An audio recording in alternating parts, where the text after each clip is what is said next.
Welcome to the Messy City Podcast, where we talk with the people who design, plan, build, develop, or even just think about how to create beautiful, successful, and humane cities and towns.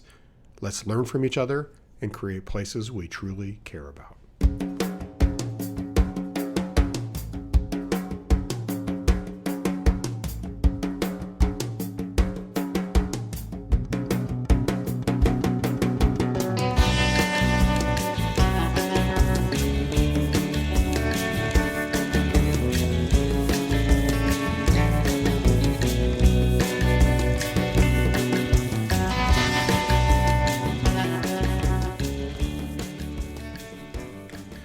Hey, everybody. I had a great conversation with John Haigh on this episode. Subsequent to recording this, he wanted people to know that there were some major changes that happened at the American College of Building Arts in Charleston that seems to have really impacted the program, in his opinion, in a really negative way. So as you listen to this, he has a lot of great thoughts about different schools and programs, and he gave a sort of a wholehearted endorsement of the school in Charleston, but he wanted to share, subsequent to recording, that he didn't feel quite the same now or as comfortable endorsing what they're doing given some recent upheaval. So please keep that in mind, and I hope you enjoy the show. Welcome back to the Messy City Podcast. This is Kevin Klinkenberg. A few weeks ago, I had the chance to join Ruben Hansen on the Aesthetic City podcast, and I shared a link to that recently on my Substack. Ruben and I had a great conversation about a lot of things, but we started off especially talking about architecture school and some little rants that I probably have had over time about architecture school and the very interesting and bizarre nature of it, at least to most outsiders. I think one of the things that I've talked about in that interview and other places is how, despite what most non-architects might think, there's a lot of architecture school that's sort of cult-like in its education, its teaching, especially as it relates to the design of buildings. And that really surprises a lot of people. But there is a bit of an indoctrination cult as it relates to getting people to do modern architecture in school. So today I have the pleasure of talking to somebody who is running a fairly new architecture program that's doing things a little bit different at a small college just outside Kansas City. And I'm delighted to have John Haigh with us here today from Benedictine College. John, thanks so much for joining me. Well, thank you very much for having me. It's a pleasure to be here. It's great. It's great to have you. I know just enough about the Benedictine program to be really dangerous and probably get everything wrong. So this is a great chance to talk in more detail about it. And I'm really curious about what all you are doing and what the students are doing and everything there. Before I get into that, why don't we talk a little bit about your own background and your path to becoming you're the chair of the architecture program. Is that right? That's right. Okay. Yep. So let's talk about what was your education path like, and how did you come to this opportunity? Well, it's a roundabout way, which is I use when I'm advising students when they're not quite sure in the first year whether or not architecture is the right path or vocation possibly for them. And so I had thought about architecture, I think at about 17 or 18 years old as a young kid. And a lot of high school students don't have access to direct contact with architecture, architects, architecture firms, et cetera. And so luckily I had a couple of older brothers who advised me, are you willing to be, in that studio from the first weekend on, in your first days of college life? And so I ended up going into a Great Books program. Huh. I took their caution seriously as I was on the fence. And after that, graduated, traveled abroad a little bit, worked in Ireland for a little bit, and saw a wider range of possibilities. And so I was determined to come back and start working with my hands. And so joined a small carpentry crew in Washington, D.C. And it wasn't a year or two into that I started thinking about the designs that we were, building in the Bethesda and Capitol Hill area.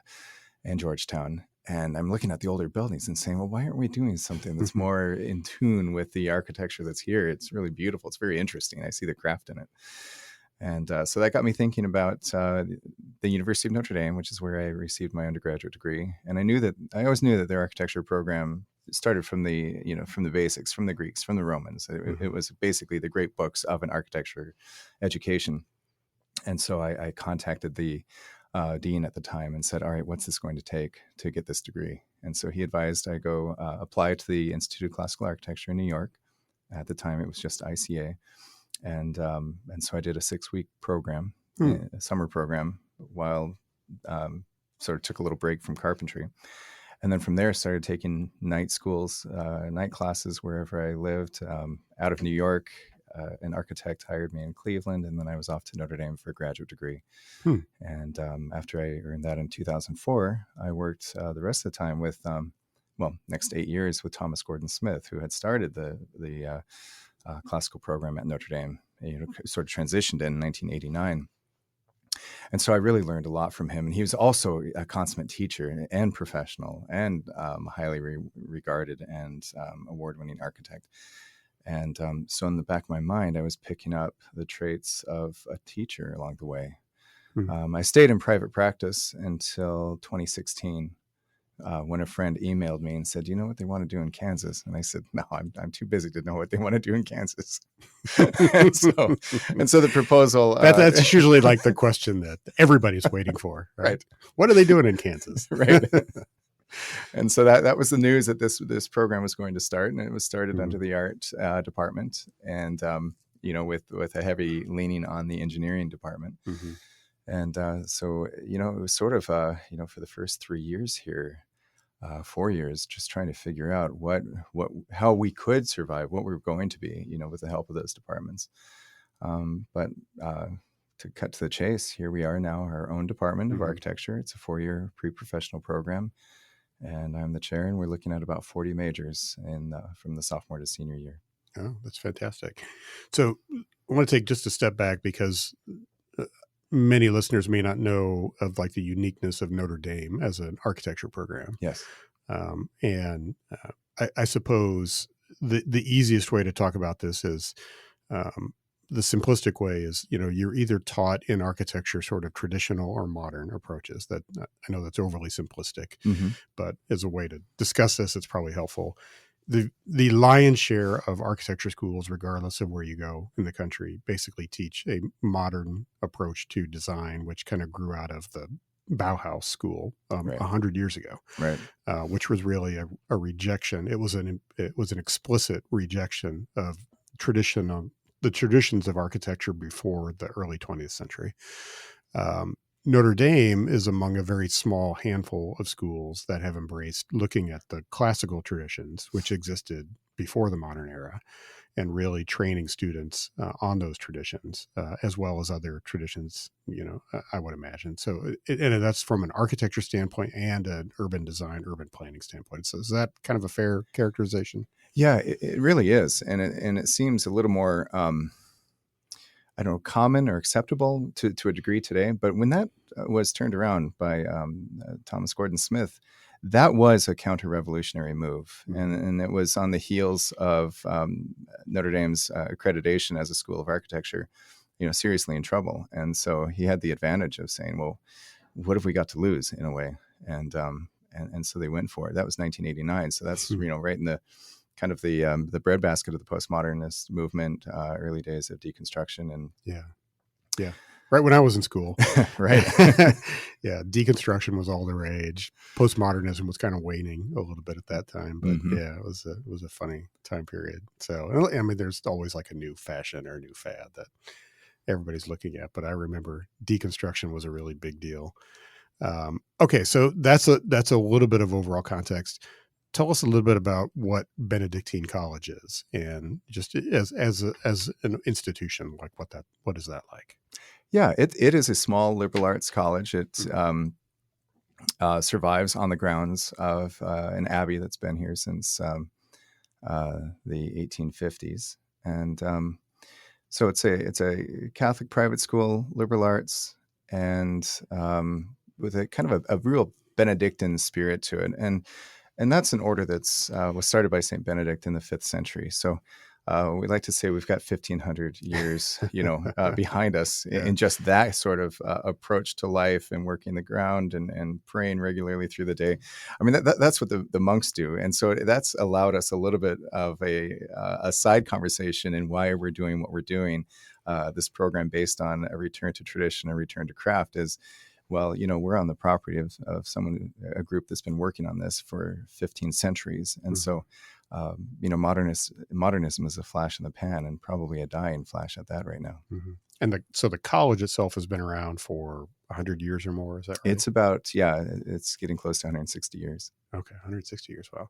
And it's in Atchison, Kansas, which, for anybody not familiar, it's about an hour northwest of Kansas City, along the river. Atchison, famous for Amelia Earhart is That's one. right. Yep. Yeah, their childhood home. That's right. And it's a quaint town. It's I like it. I walk it regularly. I live right in the city. Yeah. Or might say town, but Yeah. it's a city of about 10,000, 11,000. Yeah. And, kind of a classic river town in the Midwest. And so any of those old river towns have a pretty good character to them and a lot of interesting topography. So, all right. So that's a little bit of background. Then what was the interest? Why did Benedictine want to set up an architecture program? That we can thank another mentor from the University of Notre Dame, Professor Duncan Stroik, who's started a journal a couple of decades ago called the Sacred Architecture Journal.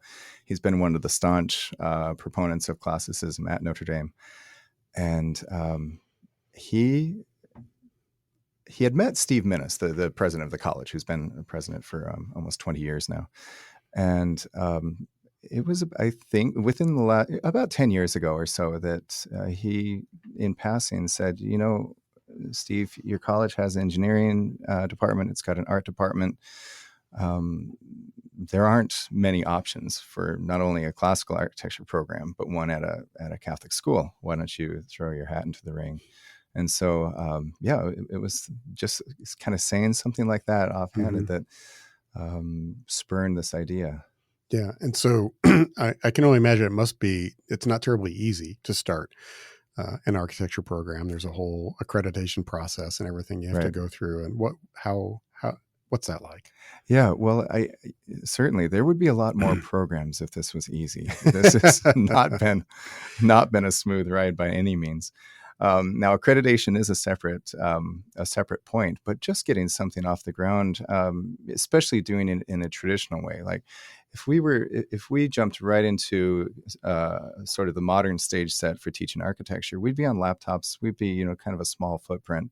You still have a lot of model making area and equipment required. But we've got the big old drafting tables, 5-foot drafting tables, once a student commits to the major. And then some side work tables and plenty of books. We have our own library running through the spine of the studios.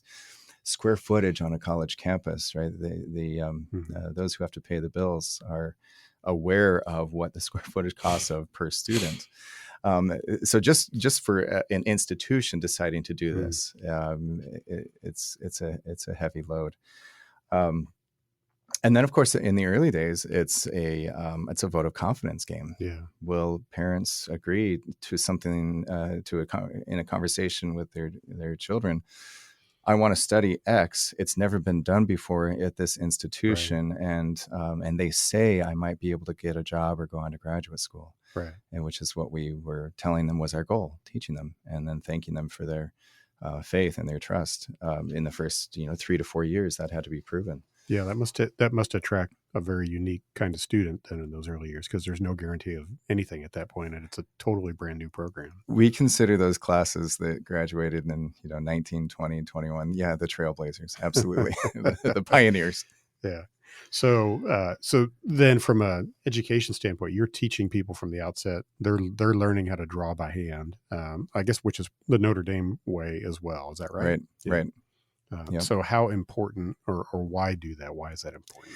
Yeah, that's a great question, because parents and even some employers will stop by and say, well, you're not going to do this the rest of your life. And once you graduate, you're on a computer. Right, and I understand that. So we do teach some introductory courses in computer work, so they can get their internships and go on and be productive as quickly as possible.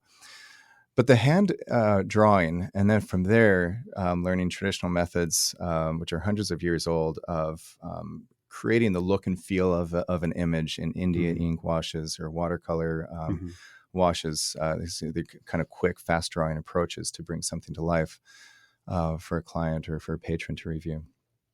And we want the students to learn a craft themselves, participate in an art, one that has a tradition, one where we can look at any number of books, and a lot more actually recently being published on the art of like the École des Beaux-Arts, those types of architectural renderings.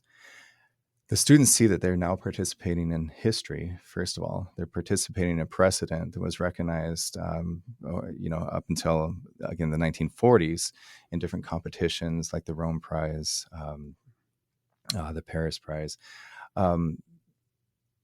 Also, that craftsmanship starts to tie them into the idea that they're entering a world of craft.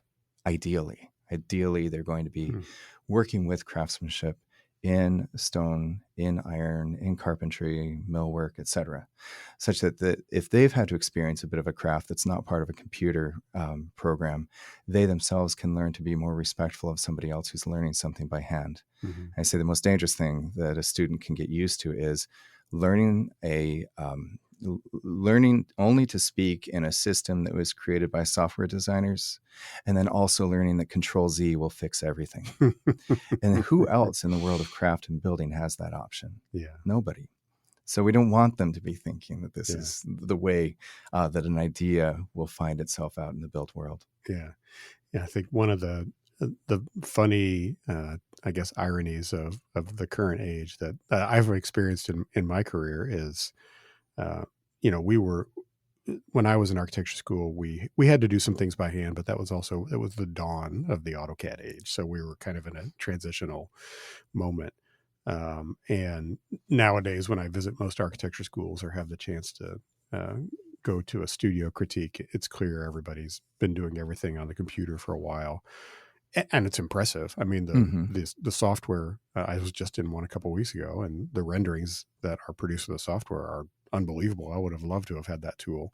Right. But the great irony that I've experienced is that everybody that I knew professionally who had the ability to draw by hand and do something, beautifully by hand, they all had work.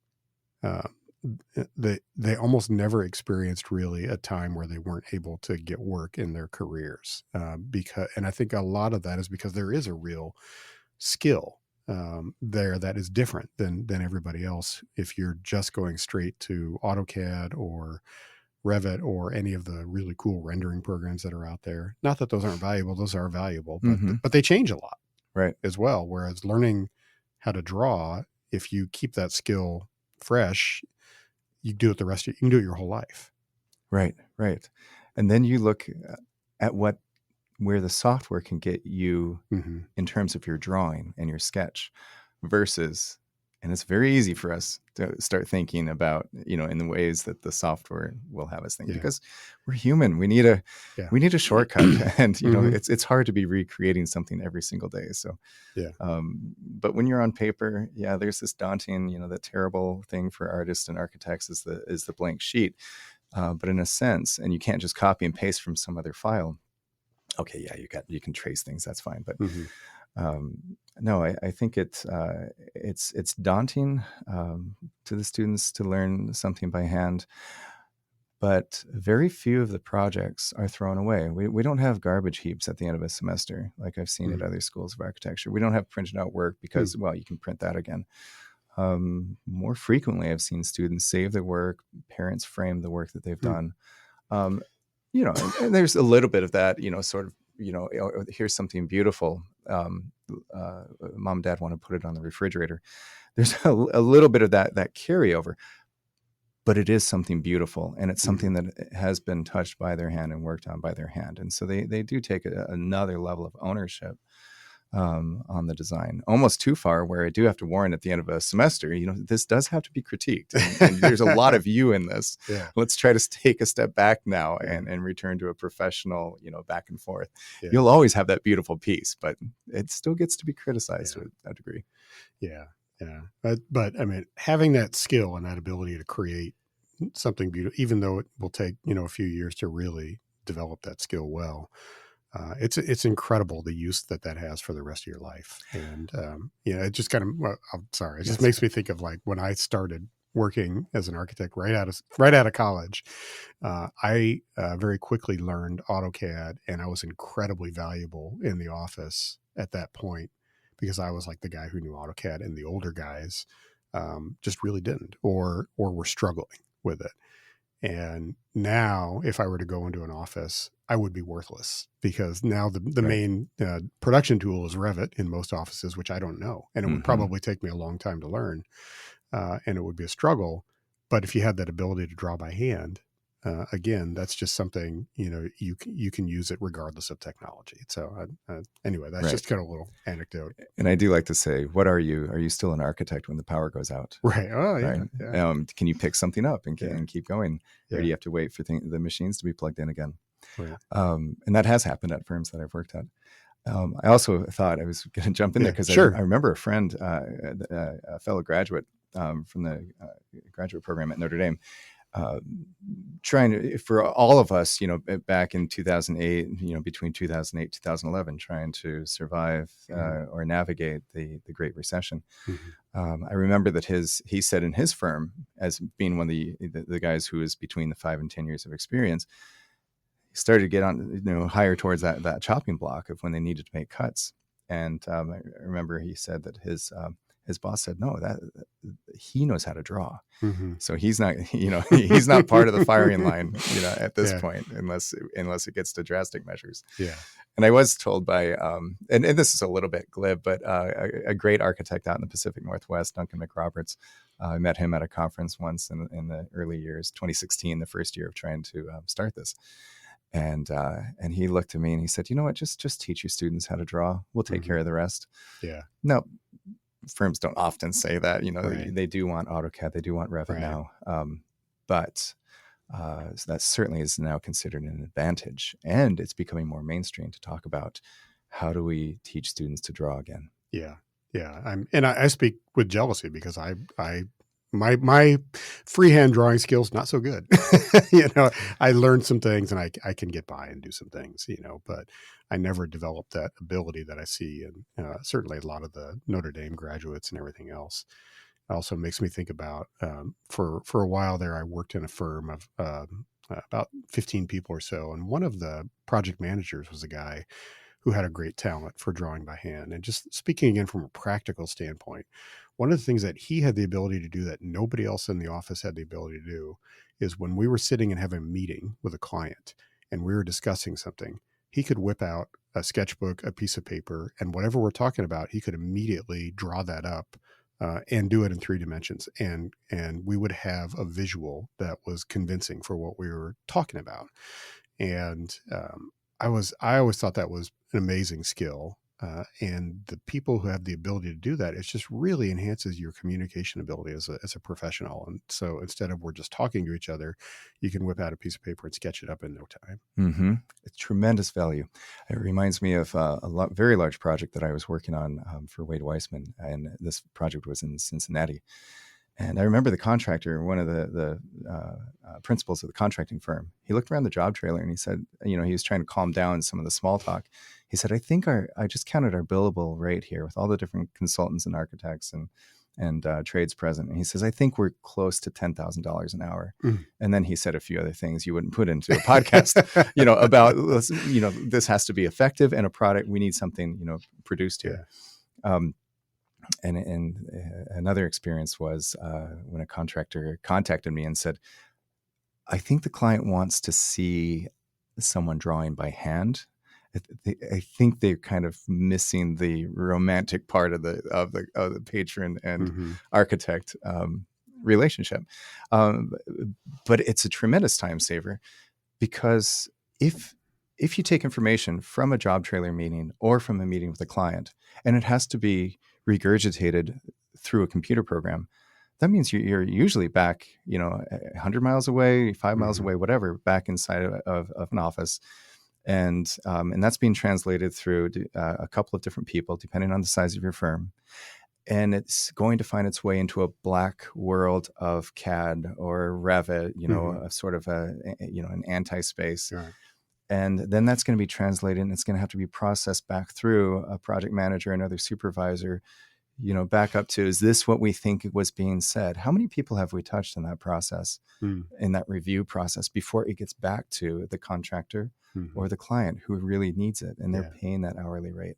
That was just compounded immensely by trying to translate it back through what could have been a drawing, even on the wall or a sheet of plywood or sheetrock, which we've done before, is sketch something out, and the contractor says, no, I can't quite do it that way, but if we change this member here and we rotate it here, we've got it.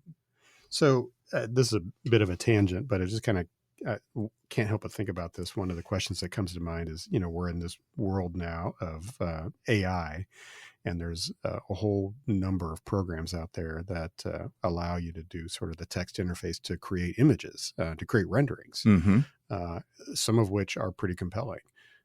How do you all approach that from an educational standpoint? Is that something you talk with the students about or work with them at all on? Yes, absolutely. And I know it's creating no end of concern at the university level across the world, basically, in terms of writing papers, in terms of research. And so I joke with my students. I say, if you needed chat to do something as simple as write a quick little, and there's not a lot of writing in architecture education, which is why we tends to draw us. But if you're going to do that, you're going to be tied to that, right? That's going to become your language, just like any software. And are you ready for that? Do you want to be the person who then can only sound like you in the future, through chat or something like that? So that's one thing. And I don't mind if you guys, to the students, if you use it to double check something, but if you're not the real author here, then you're not here. Now take that for what it's worth. I can't police it to the nth degree. Now, after that, we were in studio and we're trying to work on this project with the seniors' recreation of Pliny's Villa, based on a 2,000-year-old text describing these Roman villas that this great author describes beautifully. Anyway, as the students are trying to work on recreating and understanding this world, I said, well, let's see, what AI can create from this. And they said, wait, what? You can do that? I said, if you're not doing it, somebody else is. But here's the thing. You're going to have to be better than it. So you might as well plug in what you know, see what AI can create. And if you think it's better than what you can create, then you should be concerned. However, as we know with AI right now, for the time being, it's abundantly rich with glitches and errors. Right. This is obviously entering the client architect world. And in the past, we used to ask clients for clippings, images from Architectural Digest, or create a little bit of a storyboard of what you're looking for, look and feel. Now they're going to do that probably through AI.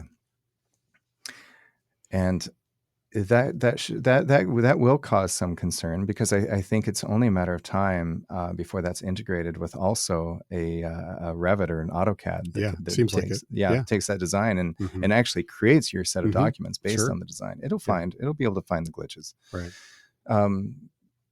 So to the students and to the folks who are concerned, I would say, well, there's always going to be, well, for the time being, it seems like there's going to be fast food, and then sort of strip mall type dining options. That hasn't, destroyed the idea of fine dining. However, if people's taste for fine dining, and this is an architectural analogy to taste for fine craftsmanship, you're not going to see that, because that's not what is generally universally input into AI. That's always going to remain a little bit on the periphery. It's going to be very difficult to dig it up. And so maybe the architects that are working by hand, who are more traditionally educated, maybe they end up being sort of pushed a little bit more into the area of true craftsmanship, and they won't be part of mass production. And then that's going to be another question that, as a society and a culture, that we need to address. what appetite do we have for mass production, Yeah. and then for machine created mass production, because we can have no end of that if we let it go. Yeah. And in a certain sense, I mean, one of the things that I've certainly talked about before, you can make a pretty solid argument that it's been the mass production ethos of the last 100 years that has given us so many problems. And from the built environment standpoint, Right. we have had great material comfort, certainly as a result, but it's produced an awful lot of the built environment that is very unsatisfying, to say the least. And created any number of other problems with just how we interact with each other as human beings. And so kind of leaning more into a further mass production approach, which AI is really just a better mass production approach than, what is that? What does that say to us about the kinds of communities or buildings that we might create? Right, right. Now we could continue with the health analogy.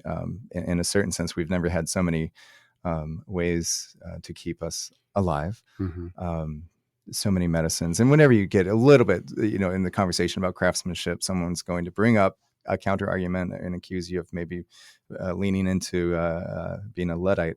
On the other hand. And then pretty soon they'll say, "Oh, you want to leave the world of modern technology, comfort, and medicine." Right. Although we can find the articles that talk about how we've never been sicker. We're all, Right. antidepressants, anti-anxiety medication. We are the most heavily medicated society that's ever been on Earth. And so that should be part of this equation, especially with the American Institute of Architects statement that the architect's professional mission is to oversee and protect the public's health, safety, and welfare. Yeah. Now, I would like to say welfare has to do with the spiritual and mental welfare as well, and not just putting a roof over the head, but also not driving people crazy. Yeah. Or, creating sick building syndrome or sick city syndrome. Yeah, no doubt. So let's talk. What else about the program is different? So you mentioned earlier on it's a 4-year pre-professional degree. Could you talk a little bit more about the structure of what you're doing at Benedictine and how that might be different from other architecture schools? And I mean, I went to school just down the road in Lawrence at University of Kansas and got a very typical degree at that time period. I think it's changed. They have a different structure now, but at that time it was a 5-year degree in what we called a Bachelor of Architecture. And actually had so many credit hours that most of us went 6 years, but it was a bachelor professional degree. And I think most of them now have become master's level professional degrees with about the same number of credit hours. So that's kind of the norm in academia. What all are you doing?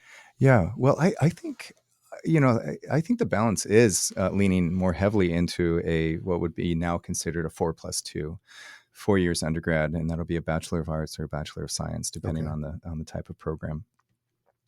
That's pretty evenly mixed. And then if it is an NAAB accredited school, that's the National Architectural Accreditation Board, then it will have that +2, which would earn the student the master's degree in architecture. The other option are the 5-year programs, and those are also NAAB accredited programs which provide the student with the Bachelor of Architecture, as you mentioned. So we're at the 4-year level without the +2, and so that makes us a Bachelor of Arts in architecture, which puts us in the company of all the Ivy League schools, et cetera, right? Those are all 4-year programs, which allow, those who have architecture allow for the +2.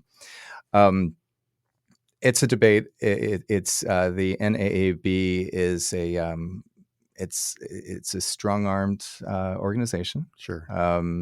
They come in, and if you want to be accredited under them, you're under their constant vigilance, and you're if you're accepted, you get an initial 5-year or 6-year grace period, and then you have 5-year reviews. And the NAAB makes sure that you've got work to do every single Mm-hmm. semester if you're, to improve. There's no such thing as a perfect program. So anyway, I mean, while that idea of becoming professionally accredited is on the table, we didn't want to jump into that too soon, because one of the for all the headaches of starting a new program, one of the saving graces is to step back and say, we have a chance to be what so many other architects might have wanted to see in a program at first. Yeah. We have a chance. We've got carte blanche. And so I made sure to talk to a lot of mentors and a lot of professional architects in order to start laying out a 4-year program of studies, and then give that time to mature, and then put it to the test. And what's the test? Are the students getting jobs? Are they getting accepted into graduate schools if they would like to go on to earn that Master's of Architecture? Mm-hmm. And the answer is yes. Yeah. Anyone who's not going directly into either an actual architecture firm or a related field is going into architecture master's programs, usually at Notre Dame or Catholic University, and doing quite well in those programs. About how many graduates have you had so far come through the program? Oh gosh, I should have been prepared for that. We're averaging about 11 or 12 students in a graduating class. Okay. Now, it wasn't, 3 years ago we had 9, the year before that 3, the year before that 1, and the year before that 4. So those were the early days when we were just, graduating 2 to 4 students in the first couple of years. Yeah. I'd have to run through 30, 40, somewhere like that. And is there a prevalence? Do you see people more going to get work or more going to graduate school, or is it fairly evenly split? A couple of years ago, it was very evenly split. But I think with the cost of tuition rising everywhere, students are looking at the more seriously working for a couple of years. Yeah. And so now, let's see, we just graduated 11. 2 are going to graduate school. 9 are going into the workforce. And last year was about the same as well with the graduating class. So interesting. It's a financial question. Yeah, sure. Yeah. So again, so it's interesting because it's not a professional degree. So what kind of jobs are they going and working in? We've got a couple of grads right here in Kansas City, and I'd say about half of the students sort of move back toward where home was, and we draw students from primarily the Midwest, but also California, Oregon, Washington, New York, Pennsylvania. I mean, we're on both coasts as well in terms of our alums. But a recent phenomenon is that seniors have been earning jobs at a couple of the top 100 architectural digest firms. In fact, one I just talked to on the side, and their technology fellow said, we'd hire your students if they could just get a little bit of Revit. Their portfolio is the best, is at the top. But we need a little bit more technology, and then we'll take on a few more. So it's an exciting place to be. But just like chasing accreditation, we don't necessarily need to be adapting to every firm. Right. But the firms do tend to be residential, and what we call high-end residential, those that have the budget for this type of work. I do know that we've got students who will be more interested in the institutional work or the sacred work or civic work. That's going to take a little bit more time, given our sort of our more handcrafted education here. But I've no doubt that as they work through firms, they'll be able to make that transition into more public work, should they desire. So what does that look like then for a graduate? Let's say you've got your 4-year degree. They've obviously got skills that they can demonstrate. They can go work in a firm, but there's a certain point where I guess there's a dilemma about, like, do they have to go ahead and get that professional degree to actually be called an architect? And how do they approach that? Yeah, it certainly is a dream for most students in architecture who start studying architecture to be able to call themselves an architect, and that's a legal term. It's sort of like you don't Yeah. just run around calling yourself a doctor because you take some vitamins, but no, you can be sued if you call yourself an Sure. architect without being Yeah. licensed in a state. We used to joke that, like, I think Mississippi has like the harshest laws, their state accreditation, where it's like we joke that you could be flying over Mississippi and call yourself an architect, but if you're not like registered as an architect there, you'll get sued. Yeah, no, it's quite serious.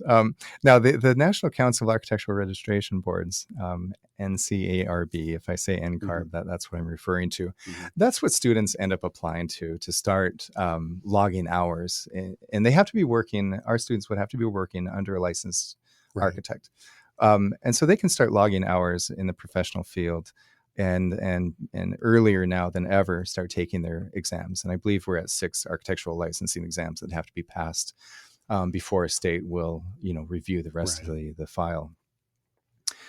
Our students who go right to work with a firm obviously don't have that professional license. The professional accredited degree. And so what they've been looking into are the states that will allow you to test, but you don't have to have that professional degree to get licensed. And so Mm-hmm. one of the Mm-hmm. closest states to us is Tennessee. Hmm. And so I heard that maybe one or two of our students might be driving to Tennessee to take Interesting. their tests. They'll have the experience. This isn't the only Yeah. workaround is having to pay for that extra time at school. Yeah. Now, what's the other offset is that before they can apply for registration with the state, if they don't get that next degree, their hours will be doubled. Their hours of experience in a firm Okay. will be doubled. All It's right. called an AXP program, which I have no problem with at all, because that's actually how it was done 100 years ago. Yeah. You'd walk in the door and get Yeah. a We job. had this conversation. I think it may have been when I was talking with Ruben on his podcast, but that there used to be a path to licensure for people who didn't even go to architecture school at all. Mm-hmm. And it was very common. And somebody could be, essentially apprentice with an architect for a number of years and demonstrate your experience, and you could apply for licensure. And then at some point, NCARB actually got rid of that completely. Mm-hmm. I think probably in the 90s or so, if my memory serves. But then they opened that back up not too terribly long ago, and I think that's what you're describing, right? That Exactly, yeah, and it's a great sign, and I think thankfully they did it kind of also have been opening it up, trying to open it faster. Now they have to go state by state and work with state legislatures to get this approved, because the license is granted by the state.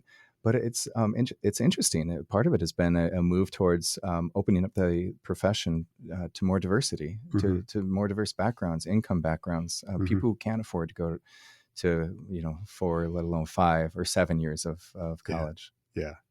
So hopefully that is a good sign, because it did seem rather onerous and unnecessary, especially if you're a young person and you just have a passion for it and you start working for an architect. That if you work there for a decade, there ought to be an opportunity to call yourself an architect. Yeah, Why not? yeah. So, And the great monographs of architects are full of these stories of having worked their way up, right. through a great firm in New York and then moved back to the Right. Midwest and open their doors. Well, I think the whole like Louis Sullivan, Frank Lloyd Wright experience was Right. emblematic of that. Yep. Well. And our great architects here, the old architecture firm, they're not alive, White and White. Mm-hmm. They started at McKim and White in New York. Yeah.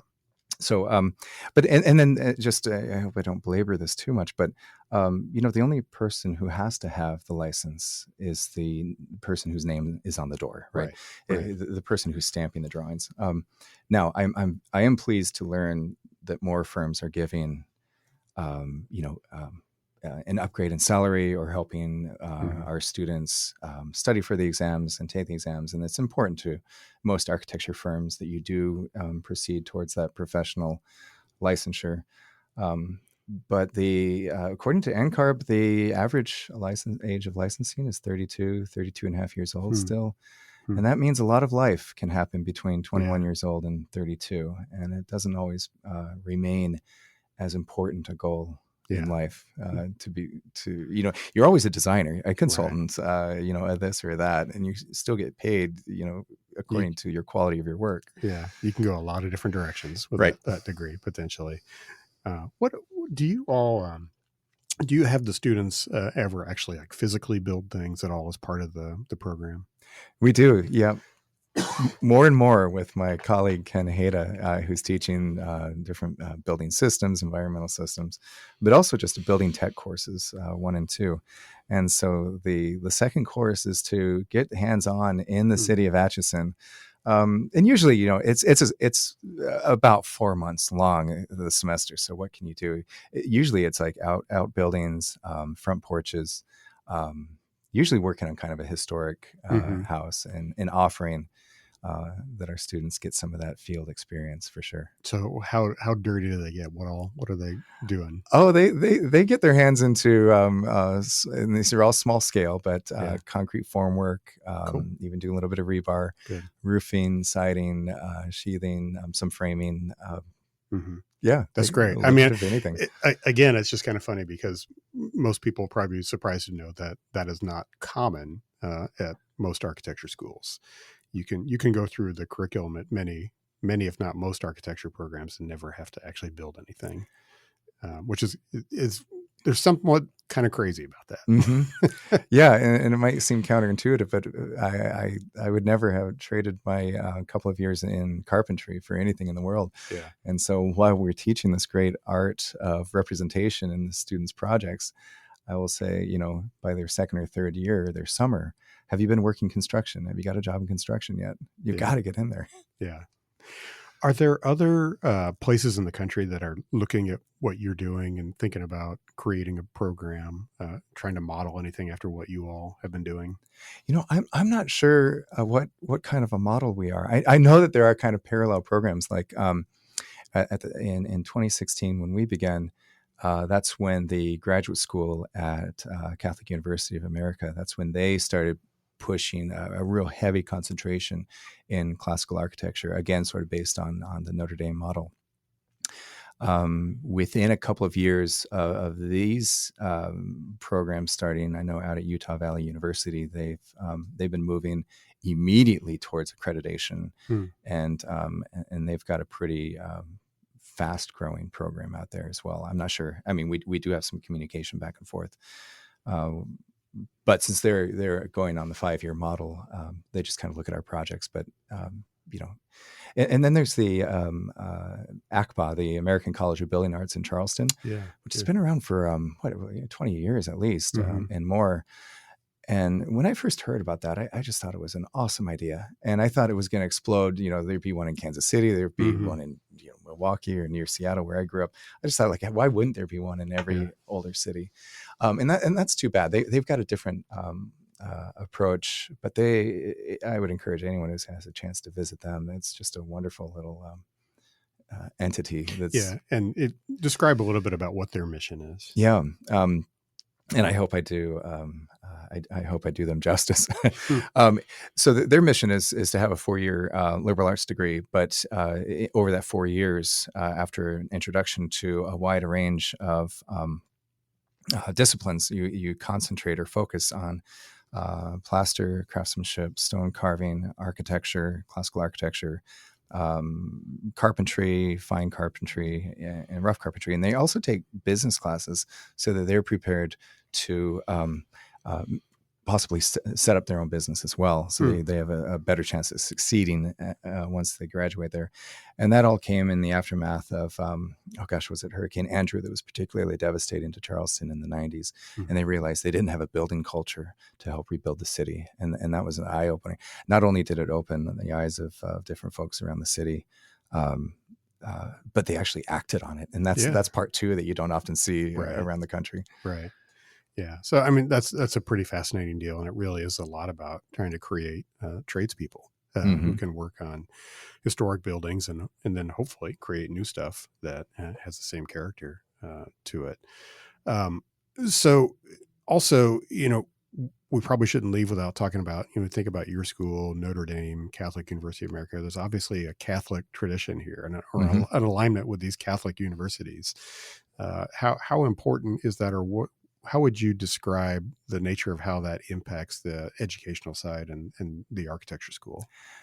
Yeah, a good question. I was participating in Traditional Architecture Guild online seminar a few years back, and this very well-known educator, long time at University of Virginia and University of Notre Dame, Bill Westphal, who's a mentor to Sure. many. Yeah. He made a point, and it was sort of not really followed up on during that conference, that, and he's not Catholic, but he is, a strong Christian. He said, I don't think it's an accident that these recoveries are beginning on the campuses of Catholic universities.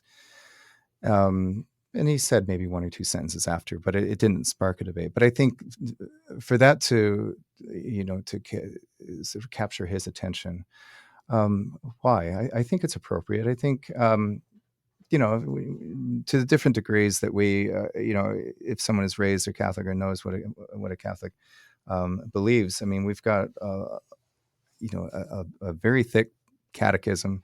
We've got thousands of years of doctrine. Mm-hmm. It's sort of an amazing burden to carry, a light one, but certainly you realize you're part of a history that is thousands of years old. And even though there's a lot of talk about what are the trends now, or what are the trends in the last 60 or 70 years in the church, there's still no question that when you travel around the world, you're part of something that is enormous and timeless. And so with that, I think it sort of lends itself. I mean, let's just say that when students come into a Catholic school and they see that things are being done in a different fashion, they're not exactly surprised by it. I mean, they might not even be aware of it when they start at Benedictine or at Notre Dame. I think that's normally the case. They don't know that they're studying something different. Yeah. They're just in this institution for a number of reasons and happy to be accepted to it. Yeah. And but we introduce them to the great story in all of its aspects, and I think that could touch every discipline in a way, and revitalize it, reinvigorate it, and should be able to get the creative juices flowing when you know that you've not only have the modern problem, so to speak, but you have any number of ways in which that problem came up in the past, and any number of creative solutions that can help spur the next solution. Yeah.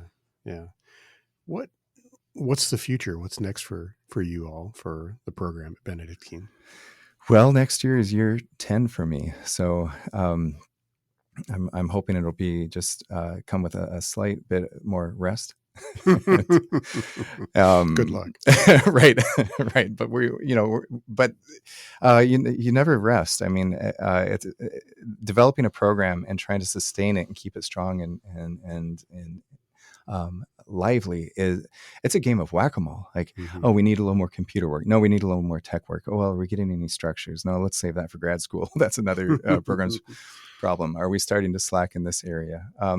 With the growing number of students and the growing interest from around the country from firms, the questions and the conversations are different every year, all the while trying to remain true to an initial mission. And I think that is to make sure that we are sustaining and bringing back what the great Renaissance architect Alberti referred to as the art of building.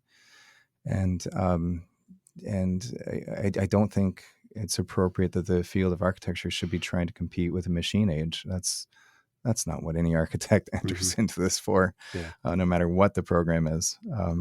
We enter into it because we do have an idea that there's an art to this, and that's you're starting to look toward a transcendent.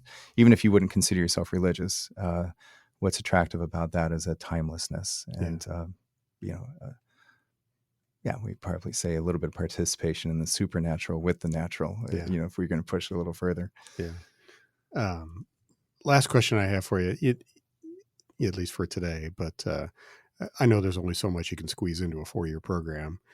Is there a role, or have you worked on sort of teaching students potentially like how to be their own real estate developer, how to take on some of their own projects, be their own designer, builder, developer? Is there a role for that? Boy, that would be, I love that idea. Probably again for us a year 5, which we don't have, or a graduate level. It is important, right? Because if you're getting great students with good hearts and good heads, you do want to, see them in positions of, Yeah. of the conversation that's affecting the built world and our civic lives.